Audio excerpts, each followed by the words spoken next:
प्रभातम सुप्रभातम सुप्रभातम। आज की ताजा खबर में आप सभी का बहुत बहुत बहुत स्वागत है। वर्ल्ड इकोनॉमी में यूएस इकोनॉमी के साथ ही इस एपिसोड की शुरुआत आज हम यहां पे करने वाले हैं। तो पहला न्यूज है यूएस ट्रेड गैप के बारे में। यूएस का जो ट्रेड गैप है वो रिकॉर्ड लेवल पे जा चुका है in the month of January. क्या रीजन है इसके पीछे के? Tariff concerns. बिकॉज अभी भी कहीं कहीं उन्होंने टैरिफ्स लगा दिए, बट बहुत सारे कंट्रीज पे वो आगे आने वाले समय में टैरिफ्स लगाने वाले हैं। And that is the reason ये जो इंपोर्टर्स है तो वो ज्यादा जो गुड्स है वो इंपोर्ट कर रहे हैं। एंड दैट्स वाई यूएस का जो ट्रेड डेफिसिट है for the month of January का वो रहा 131.4 बिलियन डॉलर्स का, विथ एन इंक्रीज ऑफ 34%, और वो भी कंपेयर टू लास्ट मंथ। मतलब month on month this is sequential, which is very high. और ये जो मंथली ट्रेड गैप है ये वाइडेस्ट है सिंस 1992। तो ये काफी मतलब बहुत सारे कंसर्न्स इंपोर्टर्स को यहां पे नजर आ रहे हैं। So overall imports have gone up by 10% in the month of January. वो नंबर रहा है 401.2 बिलियन डॉलर। सो 36.6 बिलियन डॉलर की इंक्रीज कंपेयर टू दिसंबर महीने की ये इंपोर्ट में रही है। सो नोटेबल राइज जो है वो industrial goods and consumer goods में हुई है इंपोर्ट्स में। एंड गोल्ड इंपोर्ट्स जो है वो भी एक सिग्निफिकेंट रोल प्ले कर रहे हैं in this particular spike.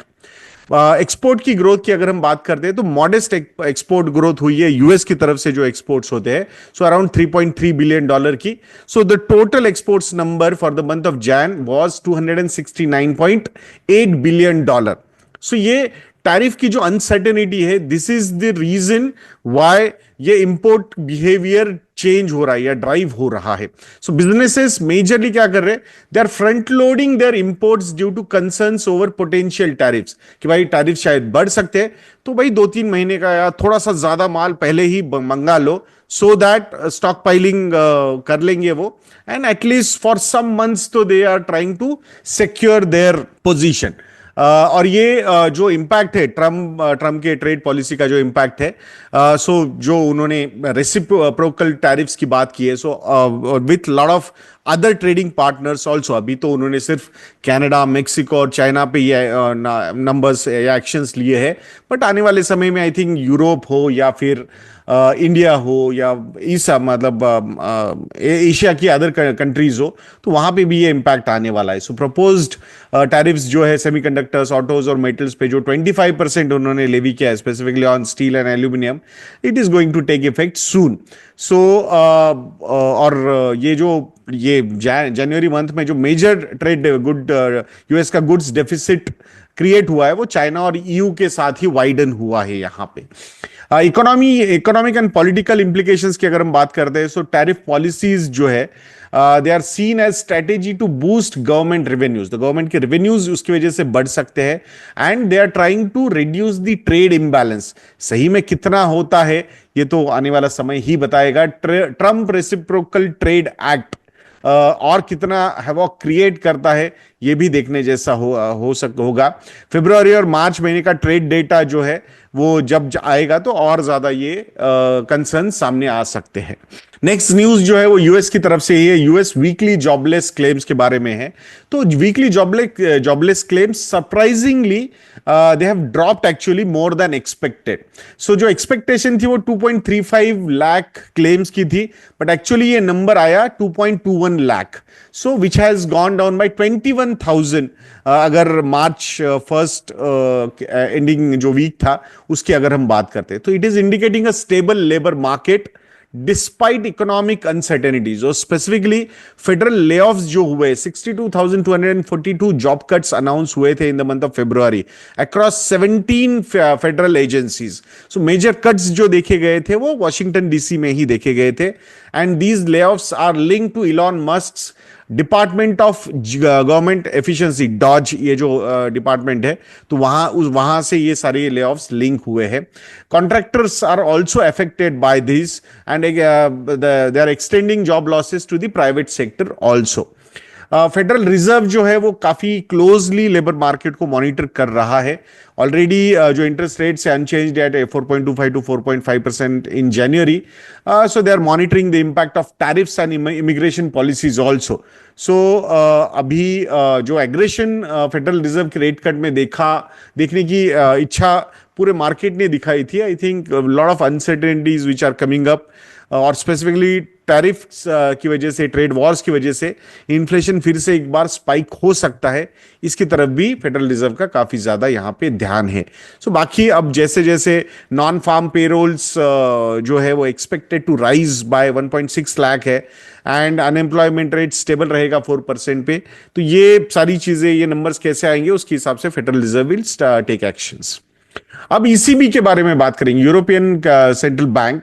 So they have cut interest rates amid trade war fears. तो ईसीबी ने अपने इंटरेस्ट रेट्स घटाए हैं by 0.25 percentages, and the number currently is at 2.5%।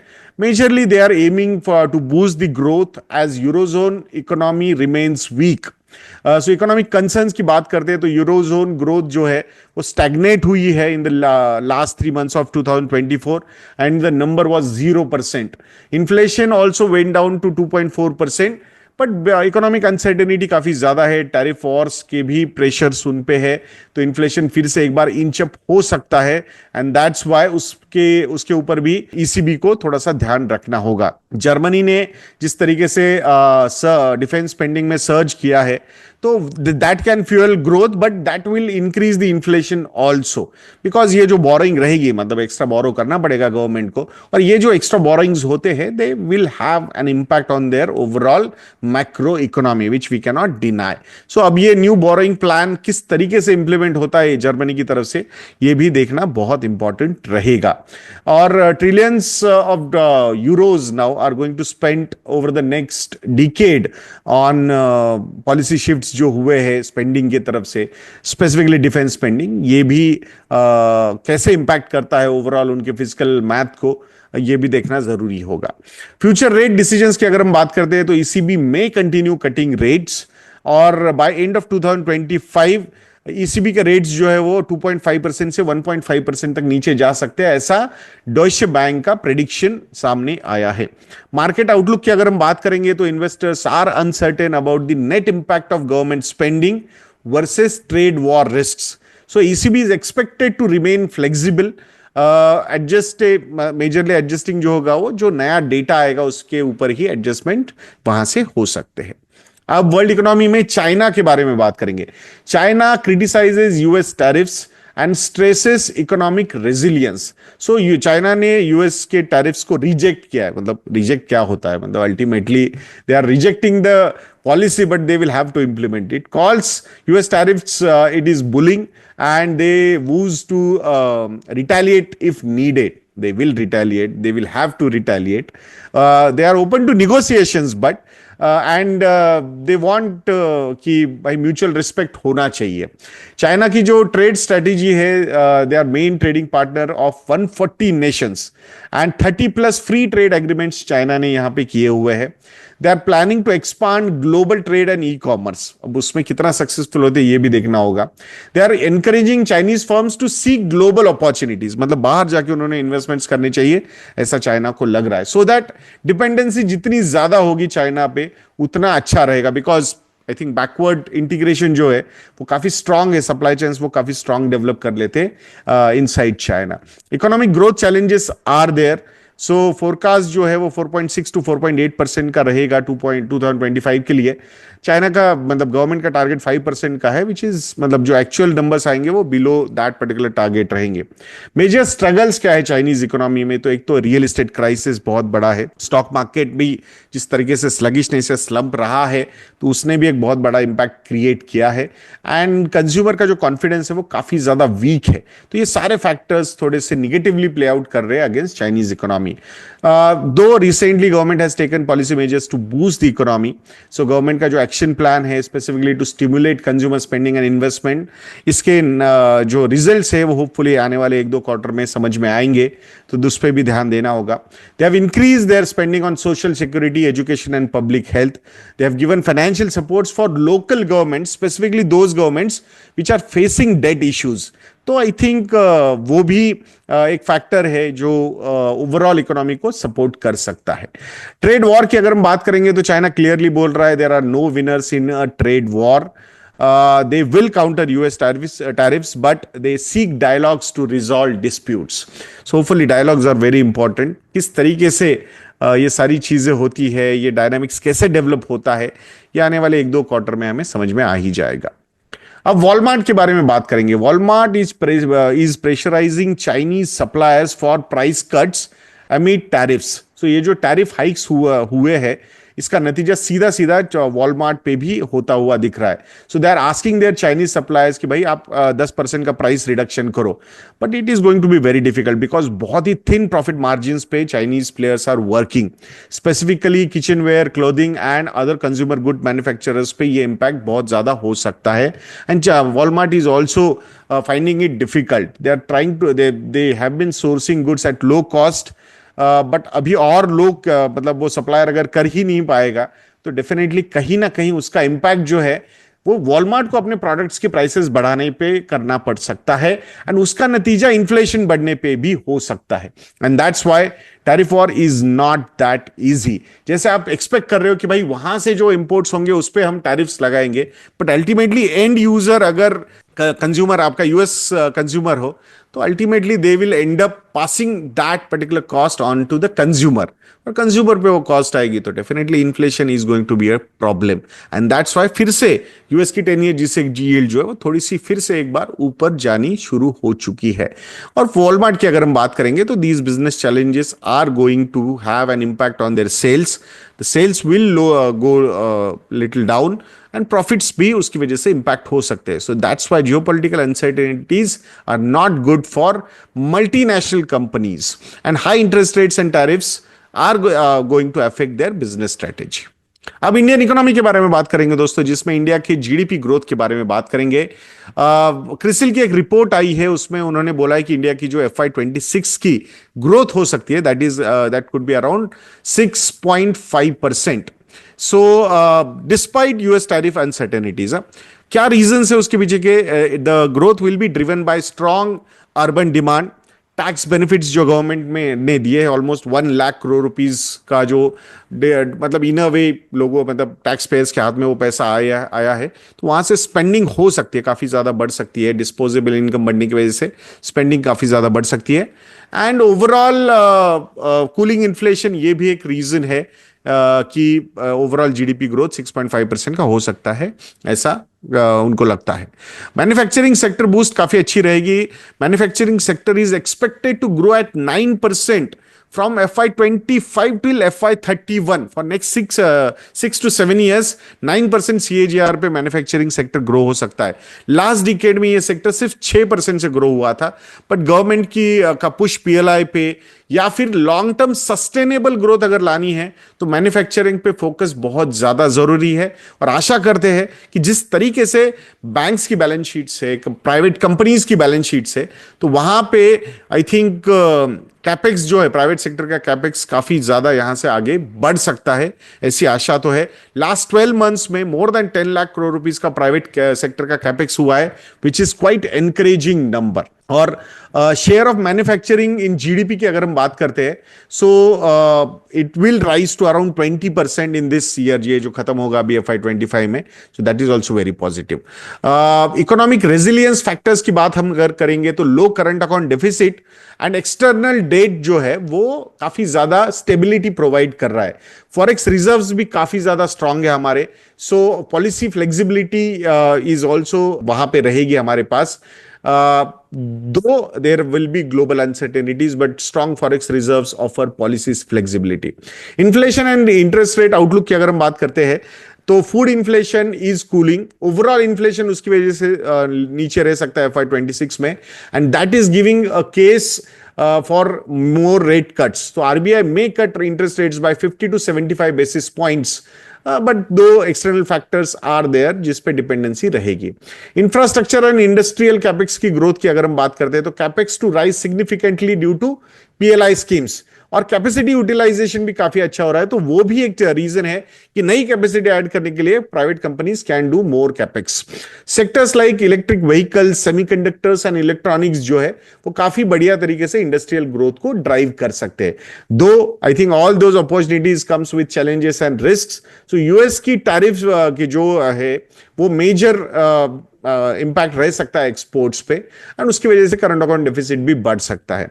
External shocks will remain a risk, but domestic demand expected to offset that particular impact in a big way. So hopefully I think that will work out well for us.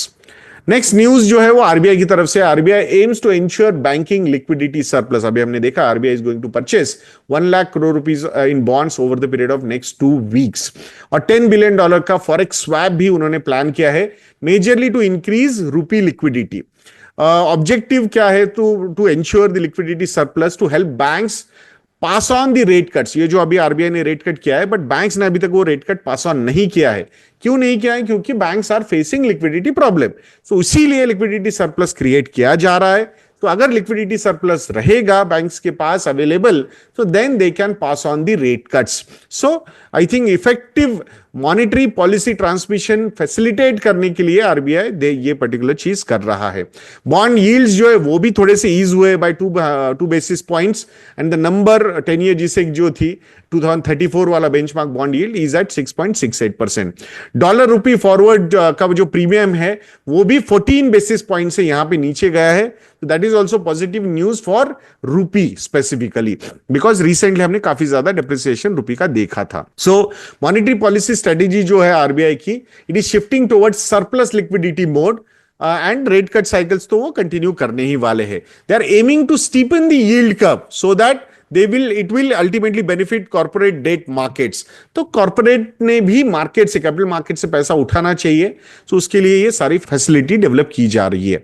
Market expectations क्या है? So analyst are predicting weighted average call rate to align with repo rate, so there should be no discrepancy among interest rate. So I think that continuity and transmission के लिए वो बहुत जरूरी है. And liquidity surplus likely to continue post RBI dividend in May.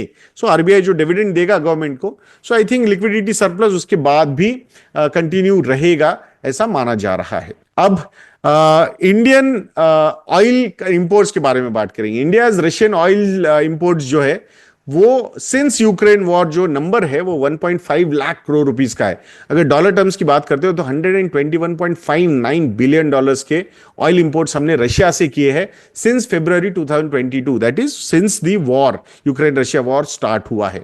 So we have shifted oil sourcing from middle east to Russia due to heavy discounts, and plus I think अपना internal जो benefits है वो बहुत जरूरी है. We are net importers, और ऐसा नहीं कि बहुत अमीर देश है हमारा कि नहीं वो तो मतलब वहां पे जो हो रहा है उसके बाद भी हम क्यों मंगा रहे हैं. So because we need to take care of our import bill also very well. So अपना करंट अकाउंट डेफिसिट मैनेज करना ये भी हमारे लिए बहुत ज्यादा जरूरी है.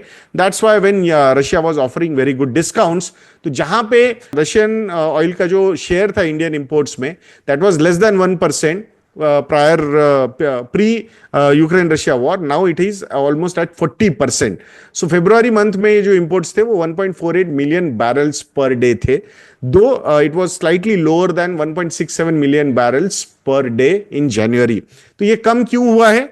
Definitely I think US के जो sanctions लगे हैं, restrictions on Russian oil shipments, वो एक डिक्लाइन का एक रीजन है. And India avoided cargoes on sanctioned ships और इंश्योर्ड बाय बैंड एंटिटीज, तो वो भी एक रीजन रहा है.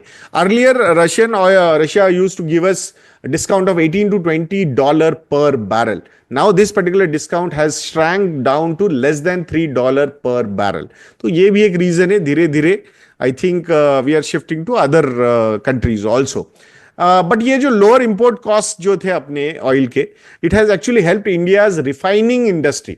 और द इंटरेस्टिंग पार्ट कि रशिया से ऑयल हमारे पास आता था, हम रिफाइन करके we use to send it to Europe and G7 nations. So मतलब हम नहीं खाएंगे डायरेक्टली उन रशिया से लेके, बट आप वहां से लाओ, रिफाइन करो और हमें भेज दो, we will take that, we will consume that. तो ये इंटरेस्टिंग डिप्लोमेसी है, मतलब समझ में नहीं आती बहुत बार। अब स्टॉक मार्केट न्यूज के बारे में बात करेंगे दोस्तों, जिसमें आईपीओ के बारे में बात करेंगे। आईपीओ की हाइप जो है वो फिजल डाउन हो रही है इन 2025 because 3 out of 4 IPOs are trading below issue prices in 2025। 52 IPOs जो आए थे उसमें से 40 आईपीओज निगेटिव टेरिटरी में वहां पे ट्रेड कर रहे हैं, with 45 delivering less than 5% returns. So यहां पे एसएमई सेक्टर सबसे ज्यादा हिट रहा, हार्डेस्ट हिटिंग उन्हीं को हुई है, which was expected also because lot of illogical irrational behaviours वहां पे देखे जा रहे थे। तो finally rationality has come back. Market downturn impact तो रहेगा है ही इसमें, क्योंकि heavy equity sell off and foreign investor exit जो है वो उन्होंने आईपीओस को थोड़ा सा लोअर वहां पे किया है। सो आईपीओ की पाइपलाइन भले ही स्ट्रांग रहे, बट बहुत सारे delays are expected due to weak market sentiment. So I think और मेजरली ब्लू चिप की तरफ ही फोकस ज्यादा से शिफ्ट हो रहा है rather than small cap, mid cap, micro cap, SME. तो होपफुली आई थिंक ये चीज होना जरूरी भी था, एंड वी होप दैट कि सेबी का भी उस पर काफी ज्यादा ध्यान यहां पे है। नेक्स्ट न्यूज जो है वो Hyundai के बारे में है। भले ही Hyundai लिस्ट हो गई है, बट नंबर 4 की पोजीशन पे जा चुकी है इन फरवरी रिटेल सेल्स। रिटेल सेल्स क्या होते हैं? यानी कि डीलर से डायरेक्ट कस्टमर को जो या कंज्यूमर को जो सेल होता है वो रिटेल सेल होता है, और कंपनी से जो डीलर को भेजा जाता है सेल होता है, दैट इज होलसेल। सो वहां पे रिटेल सेल्स में Hyundai has slip to number 4 position. Number 1 position है मारुति की with 38.94% market share. Mahindra and Mahindra की नंबर 2 पोजीशन है with 13.15% market share, and Tata Motors की number 3rd position 12.75% market share, and Hyundai has gone down to 4th position in retail sales to 12.58%. Last year same month the number was 14.05%, and they were at number 2 position, but now they have gone down to 4th position. भले ही listing हो चुकी है company की, but they are struggling for retail sales. अब news है RBI या फिर gold loans के बारे में। RBI plans to for stricter rules for gold loans. तो tighter regulations are coming, RBI to enforce stricter underwriting processes for gold loans. Banks and NBFCs जो है they must enhance borrower background checks, तो वो बहुत जरूरी है। Monitoring loan usage, तो end use जो है गोल्ड लोन्स का, that needs to be monitored, and ownership of that mortgage loan जो है वो भी बैंक्स को या एनबीएफसीज को वेरीफाई करनी है। Why RBI is acting like that? Because gold loan segment जो है वो ईयर ऑन ईयर 50% से ग्रो हुआ है, एंड फाइनेंशियल स्टेबिलिटी के कंसर्न्स थोड़े से रेज हुए हैं। Audits have found irregularities specifically in gold valuation या सोर्सिंग ऑफ गोल्ड, या फिर लोन लिमिट्स में भी इरेगुलरिटीज ऑडिट्स में फाइंड हुई है। सो दैट्स व्हाई ये जो रेगुलेटरी गैप्स आइडेंटिफाई हुए हैं, so majorly fintech agents collecting and storing gold, ये भी सामने आया है, which is not allowed. Banks need to handle these things. Gold auctions also conducted without informing borrowers, मतलब जिसको लोन दिया है, जिसका लोन गोल्ड गिरवी रखा है, उसको बिना बताए वहां पे ऑक्शंस हुए हैं, that is also not good. So expected impact जो है वो टफर लोन अप्रूवल प्रोसेस में हो सकता है for borrowers, and standardised rules जो है for all lenders, I think they will close all regulatory loopholes, ऐसे हम यहां पे आशा करते हैं। सो नेक्स्ट न्यूज जो है वो है ब्लू स्टार की। ब्लू स्टार जो है they are planning 400 crore rupees of expansion, so they are targeting 20% growth in FY26। बहुत अच्छा लगता है जब प्राइवेट कंपनीज की तरफ से इन्वेस्टमेंट्स के नंबर सामने आ रहे हैं। So this is private capex which is very much important. So 400 crore रुपए का इन्वेस्टमेंट मैन्युफैक्चरिंग एक्सपांशन में ब्लू स्टार करने वाला है। 200 crore in their Sri City plant में वो करने वाले हैं। They are going to increase room AC capacity from 8.5 lakhs to 20 lakhs units. 53 crore rupees जो है वो इन्वेस्टमेंट होने वाली है कमर्शियल फ्रीजर्स में near Mumbai, and 150 crore they are going to invest in commercial AC plant in Himachal Pradesh. Growth and market strategy की अगर हम बात करते हैं, तो they are targeting 20% growth in FY26, last year FY25 में the growth was around 25%. So थोड़ा सा मॉडरेशन हो रहा है वहां पे. रूम एसी मार्केट शेयर जो है, they are trying to improve from 13.75% to 14.25% in FY26. Commercial refrigeration का जो शेयर है, they would like to expand from 30% to 33%. Market demand and innovation की अगर हम बात करते हैं, सो डिमांड जो है वो बूस्ट हो रही है majorly because heat waves and longer summers, और expansion in quick commerce, QSR, dairy, pharma, hotels, restaurants, catering sectors में भी काफी अच्छी तरीके से हो रहा है. रेवेन्यू एंड फाइनेंशियल्स की बात करते हैं तो Q3 FY25 में revenue was up by 25.3% and the number was at 2807 crore rupees. They are evaluating further expansion in Eastern India. So मतलब वहां से भी और ज्यादा इन्वेस्टमेंट के नंबर सामने आ सकते हैं. अब नेक्स्ट न्यूज है पेंट इंडस्ट्री की तरफ से. बिरला ओपस के बारे में बात करेंगे. Birla Opus expands portfolio and network and they are targeting growth in FY26. So they have already achieved high single digit growth in FY25. They expect similar momentum in FY26 also. Major focus जो है company का वो dealer network expansion पे है और product range diversification पे है. Market position की अगर हम बात करते हैं, they are aiming for double digit market share because 10,000 crore रुपए का revenue they are planning to achieve in next 3 years. Major competitors है Asian Paints, Berger, Kansai and Akzo Nobel. Manufacturing capacity की बात करेंगे, so they have launched their 5th plant in Mahad which is in Maharashtra and total capacity हो गई है अब 1096 million litres की. Upcoming Kharagpur का जो प्लांट है, that is also going to add through 236 million liters. So total capacity जो रहेगी वो 1332 million liters की हो जाएगी वहां पे. Retail and consumer engagement जो है उसके लिए they are opening 10 paint studios in cities like Delhi, Mumbai, Bangalore, Hyderabad and Kolkata. They are also aiming to provide one-stop shop experience for consumers. तो वो कैसे करते हैं वो भी देखने जैसा रहेगा. स्पेसिफिकली ये जो पेंट स्टूडियोज उन्होंने डेवलप किए हैं. 10,000 करोड़ रुपए की इन्वेस्टमेंट आदित्य बिरला ग्रुप ने पेंट बिजनेस में की है. So they are focusing, their major focus और strong focus is on distribution, contractor relationships and brand visibility. So कैसे ये सारी चीजें बिरला ओपस करेगा, कैसे कंपटीशन को डिसरप्ट करेगा. ऑलरेडी वैल्यूएशन में तो बहुत सारी रैशनैलिटी वो लेके आ चुके हैं. अब आने वाले समय में ये कंपटीशन किसको किसको अच्छी पोजीशन पे रखता है, ये देखना भी काफी इंटरेस्टिंग होने वाला है दोस्तों. आशा करता हूं दोस्तों कि ये आज का सेशन आपको काफी अच्छा लगा होगा. अगर अच्छा लगा है तो वीडियो को लाइक करना बिल्कुल मत भूलिएगा दोस्तों. अच्छा लगता है जब ज्यादा लाइक्स वीडियो को मिलते हैं, एंगेजमेंट ज्यादा होती है. और अगर सही में आपको लगता है कि हम अच्छा काम करते हैं तो कमेंट्स भी कीजिएगा, हमारी वेबसाइट को भी विजिट कीजिएगा दोस्तों. नेक्स्ट वीडियो में मिलते हैं दोस्तों. जय हिंद.